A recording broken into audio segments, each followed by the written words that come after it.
4:18 p.m. local time. Southern Caribbean Sea, calm water, clear skies, visibility almost flawless. On the surface, it looked like one of those rare afternoons when everything felt perfectly ordinary. The horizon stretched out flat and blue. No storms showing on radar, no heavy commercial traffic clogging the shipping lanes, only open water and the quiet rhythm of routine movement through international waters. Inside the Combat Information Center of a U.S. Navy guided missile destroyer, though routine never meant relaxed. Routine meant attention. It meant every contact on every screen mattered, even the ones that seemed harmless at first glance. Then one of those contacts changed course. At first, it was just another surface track. Low priority, steady speed, no immediate signs of concern. The kind of contact that gets logged, monitored, and quietly watched while the crew rotates positions and coffee cups sit half-finished beside glowing consoles. But at exactly 4:18, that track made a sudden turn to port. Not a slow drift, not something accidental. It looked deliberate. The bearing shifted directly toward the destroyer's starboard bow. "Contact altering course," the radar operator called, eyes fixed on the display. "Confirm speed change," the tactical action officer replied. The numbers updated quickly. 12 knots became 18, then 22.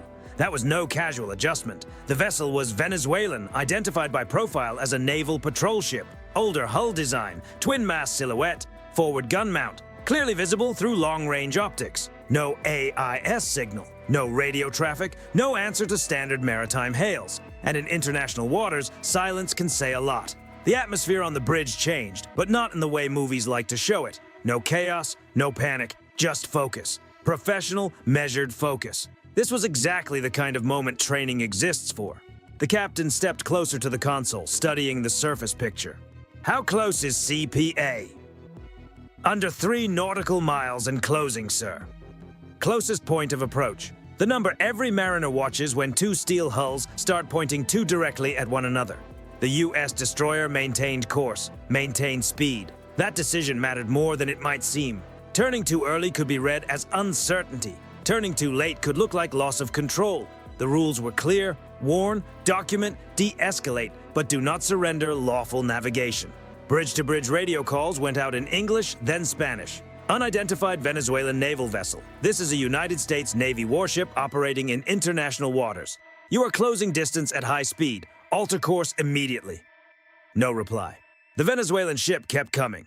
At that range, assumptions become dangerous. Every shift in heading is logged. Every second is time-stamped. Cameras stay locked. Radar returns are analyzed. Nothing about the encounter felt casual anymore.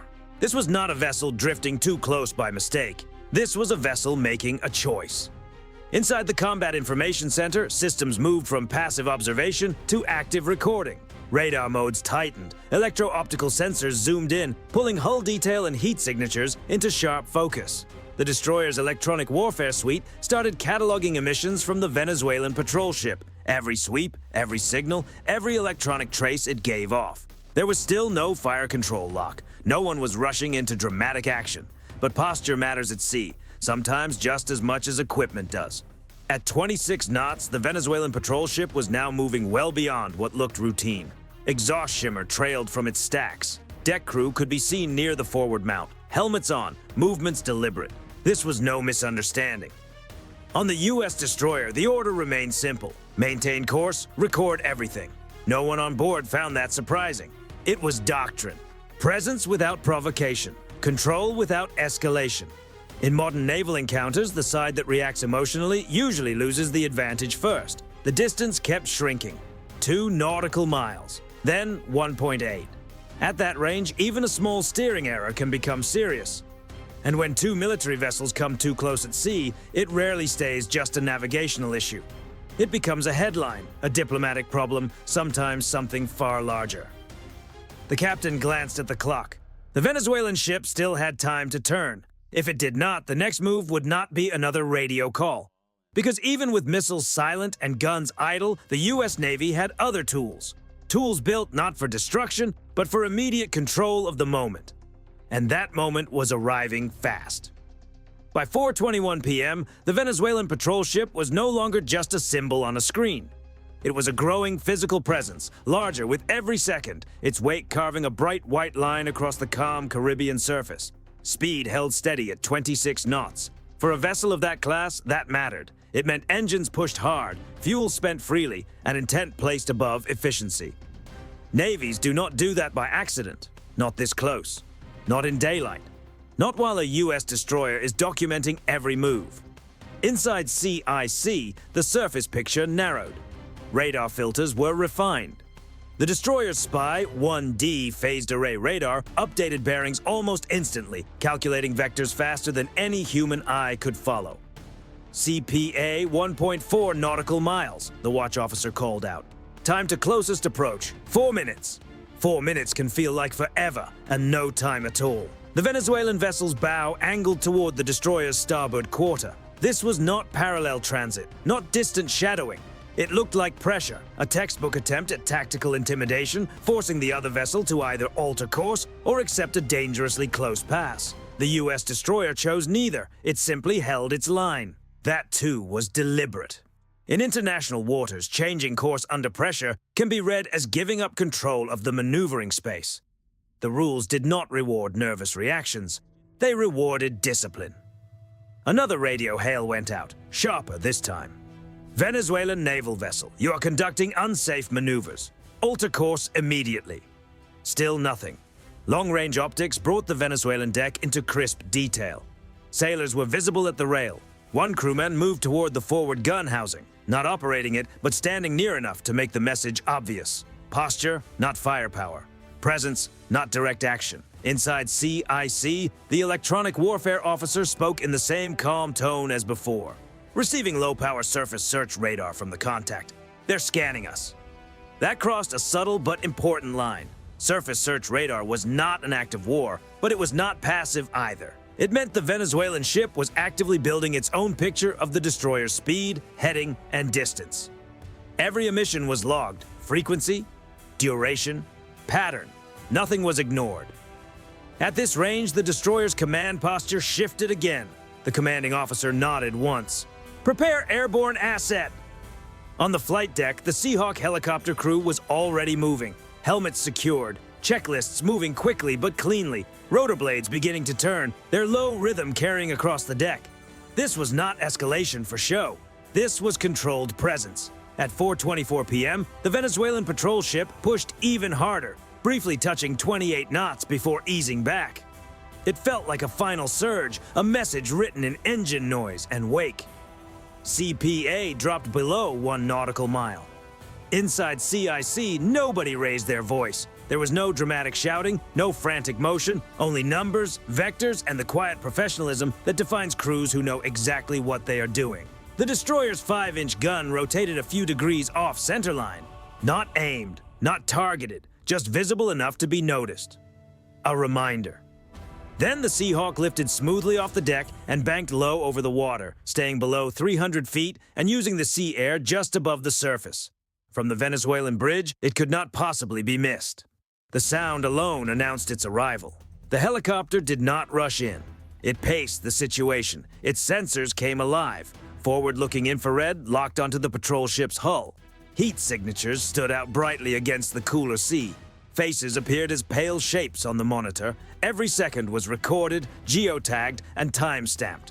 Still no turn, still no apology. But now the balance had changed. The Venezuelan crew had a choice to make, and not just between headings. They had to choose between outcomes. Push closer and risk becoming the clearly unsafe actor on the record. Or ease off and preserve some control without openly losing face. The helicopter moved nearer, offset to port, keeping safe separation while leaving no doubt about its presence. Then a green beam cut through the afternoon light. A non-lethal laser settled across the Venezuelan bridge windows. Steady, clear, impossible to misunderstand. No translation was needed. And that was the instant the approach stopped feeling like a challenge and started looking like the beginning of withdrawal. The green beam held on the Venezuelan bridge for 3 full seconds. Not a quick sweep, not a theatrical flash, a controlled hold. That detail mattered. It was not chaos. It was not improvisation. It was precise, documented, and unmistakable. From the Seahawk cockpit, the reaction was immediate. Figures on the Venezuelan bridge shifted. One stepped back from the front windows. Another lifted an arm to shield against the bright glare through the glass. Inside the helicopter, the sensor operator said nothing. There was no need. The footage was already streaming back to the destroyer in real time, encrypted and compressed, feeding directly into CIC. Faces, movement, heat signatures, evidence. Back aboard the destroyer, screens filled with overlapping layers of information.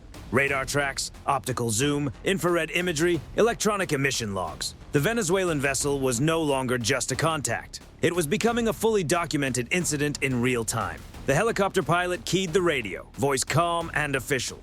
Venezuelan naval vessel, this is a United States Navy helicopter. You are operating unsafely in international waters. Alter course immediately. The call was repeated in Spanish. Still no answer. But something changed. The Venezuelan ship's wake shortened. At first, it was subtle.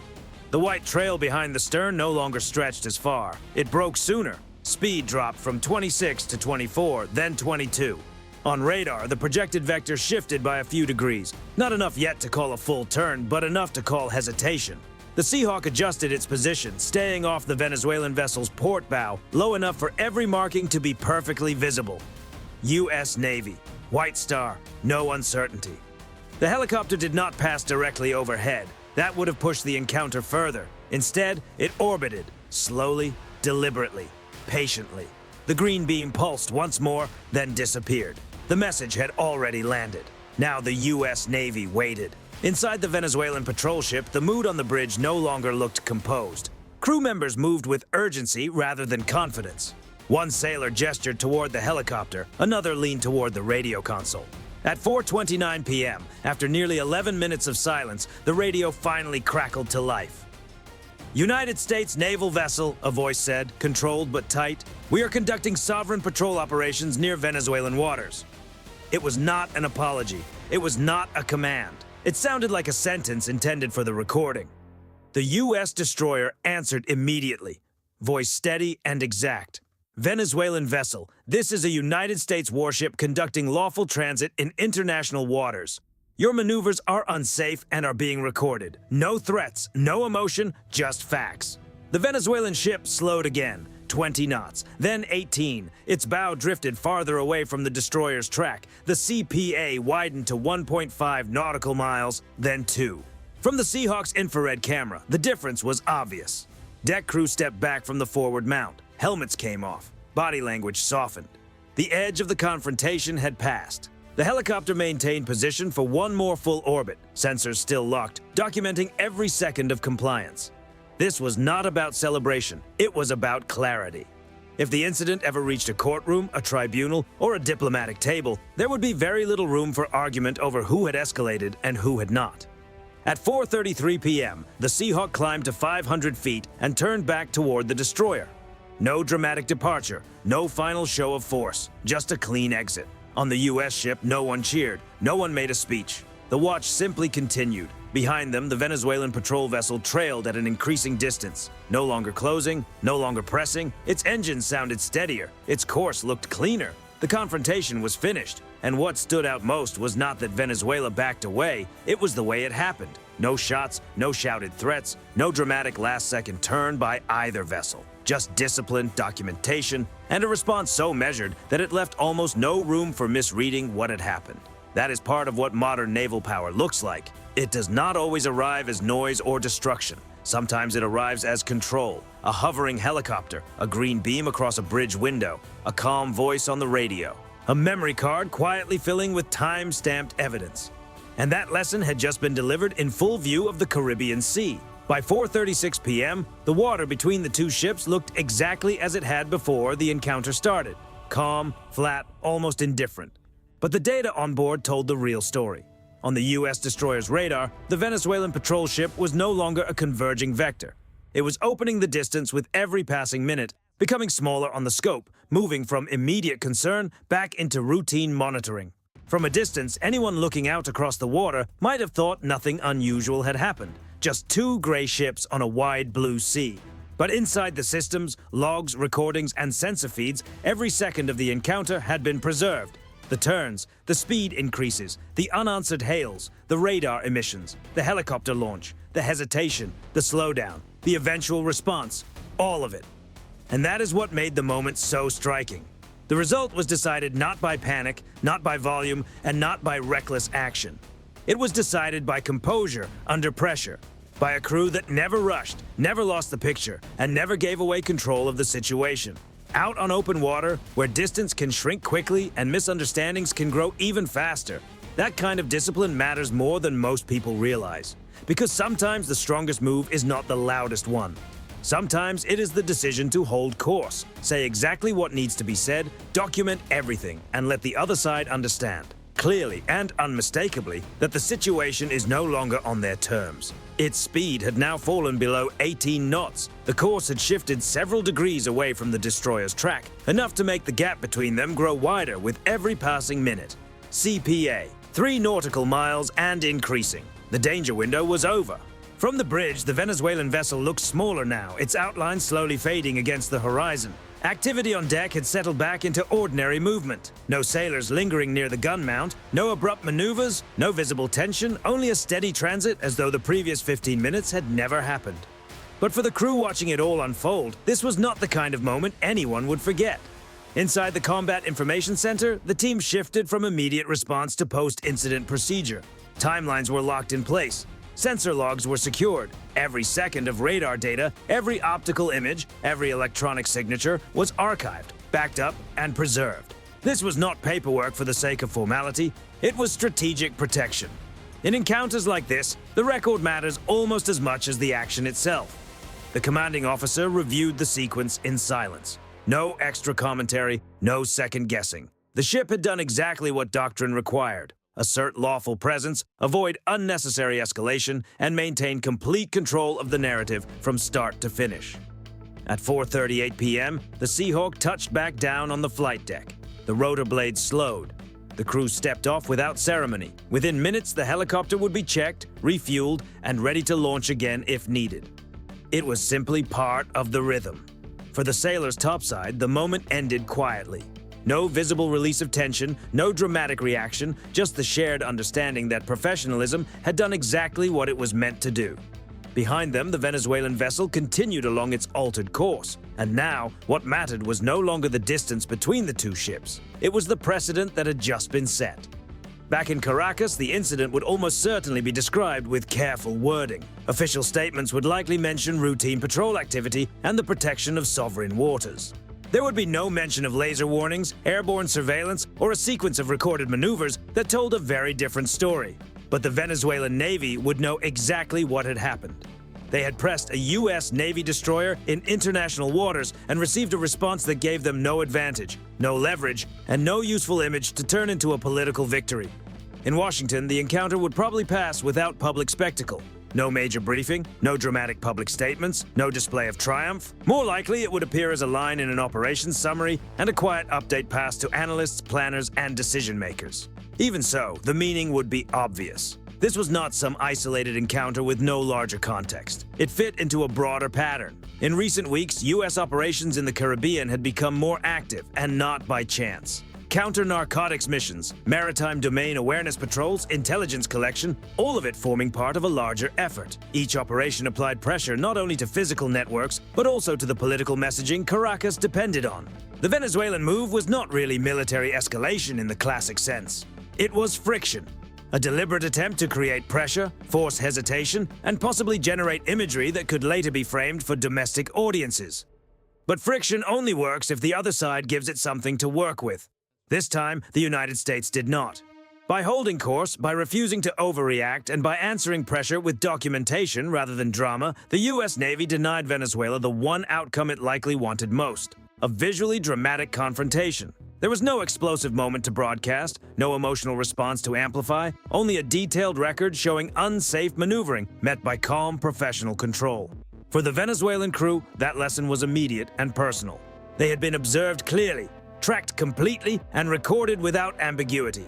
Their ship's actions now existed across multiple systems, under review by multiple commands, preserved in a form that would outlast any short-term political spin. The sea has a way of stripping bravado down to its essentials.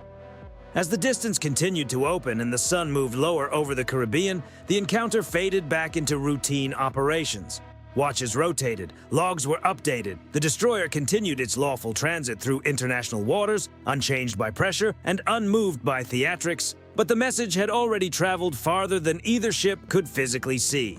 When you push aggressively toward a U.S. Navy warship, you do not necessarily force a retreat.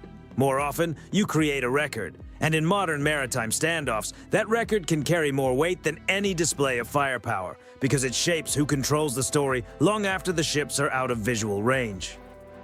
Even after the Venezuelan patrol ship had diminished into just another radar return among many, the encounter kept moving outward, not across the water, but through briefing rooms, analysis cells, and strategic assessments far from the Caribbean. Because the real significance of that afternoon was never just about speed, distance, or maneuvering angles. It was about narrative control. From a purely tactical view, nothing spectacular had taken place. No weapons used, no collision, no emergency call. But modern naval power is not only about open conflict. Just as often, it is about restraint, documentation, and the ability to control escalation before it fully forms. That is where this incident mattered most. Venezuela's decision to rush a U.S. Navy destroyer was never about defeating it. That was never a realistic objective. The gap in capability was clear to everyone involved. The purpose was signaling to domestic audiences, to regional observers, and to Washington. The message Caracas likely wanted to send was straightforward. We can still push back. But the response they received changed that message completely. By holding course in international waters, the U.S. Navy reinforced lawful authority without spectacle. By sending a Seahawk instead of turning the moment into open confrontation, it showed presence without unnecessary provocation. And by recording the entire sequence, it made sure that any later claim of intimidation or coercion would face the weight of its own contradictions. This is how gray zone confrontations are often decided, not through raw force, but through discipline. In recent years, encounters like this have become more common, not only in the Caribbean, but also in the South China Sea, the Red Sea, and the Eastern Mediterranean. Smaller powers test limits. Larger powers decide whether to answer emotionally or methodically. The U.S. Navy has made its preference clear: stay calm, stay lawful, stay documented. For Venezuela, the lesson was immediate. Their maneuver did not create the kind of crisis they may have hoped to shape. Instead, it created a file. And files have a long life. They show up in future assessments, resurface in diplomatic exchanges, and quietly influence the rules of behavior at sea. The green laser, the helicopter orbit, the widening CPA. None of it was random. It was choreography refined over years of naval operations, designed to leave the other side with only one safe and reasonable option: step back. Not in humiliation, not in open surrender, but in recognition. Recognition that the U.S. Navy did not need to escalate in order to dominate the encounter. And that may be the detail that stands out most, because many people expect noise. They expect a loud confrontation, dramatic threats, or some visible display of ego. What appeared instead was something far more controlled: silence, precision, and command of the moment. For the sailors aboard the destroyer, the day ended much the way it began. Watch rotations, quiet decks, open water ahead. They were not thinking of themselves as participants in some larger geopolitical lesson. They were simply doing the work they had trained to do. But strategically, the message extended well beyond the Caribbean. When a U.S. Navy warship is rushed in international waters, the answer is not always panic. It is not necessarily retreat. And it does not always come in the form of open force. Sometimes the answer is a camera, a laser, and a patient refusal to blink. That leaves the larger question hanging in the air. Should the United States answer more forcefully the next time a rival navy tries a move like this? Or is calm, controlled dominance the smarter tool in a world where every action is captured, replayed, and judged long after the moment is over? Because in modern naval standoffs, the side that wins is not always the one with the biggest weapons. Very often it is the side that controls the moment, keeps its composure, and lets the other side be the one that makes the mistake first.